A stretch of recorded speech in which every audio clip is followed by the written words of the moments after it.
Joe, do you think that it's time to change the name of the Washington Redskins? Absolutely not. I love the Redskins. That's a great name. It's been established for a long time in tradition, and I know we need to be politically correct, but I think we're bending over and kissing our bottoms.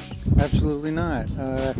Just because a small minority of people object to it, it's ridiculous. 90% of the Indian population, American Indian population in this country is on record as saying that they're not offended by this.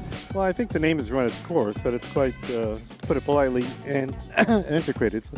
It doesn't have any contemporary resonance that means anything. I think people need to get over that kind of stuff. Do you think as a nation we're too sensitive? I think we've been forced to be too sensitive. I mean, no matter what you have a name as it's Redskins or whatever, you'll always offend somebody. So I think it should be the same as it is. Why change something that's been that way for so long? When you look at the costs for the copyrights, for the Redskin, thing, media stuff and all, to change that would be millions of dollars wasted and all. The idea of names should have a contemporaneity that conjures up something in our local minds. I mean, to dwell in the past.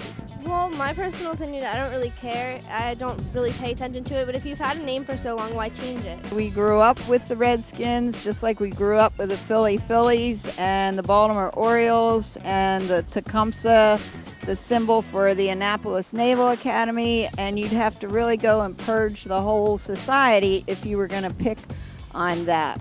I'm sorry, but enough is enough, and I think we should just forget it. It's not worthy of the attention that it's getting now. All sports teams, at some point or another, have frequently changed their name. And I think if they can come up with a more contemporary name, it would actually be better marketing for the company. I think that the Native Americans should really be calling the shots on what they think on this. And so they won't be able to. They don't own the team. They don't have any real interest in it. It's just a kind of a ethno-cultural conundrum, I guess. But for me, I like the Redskins. The American people have spoken, and I think that it's perfectly fine. Oh, I'm offended. We're too easily offended. It doesn't offend me, and it shouldn't offend anybody else.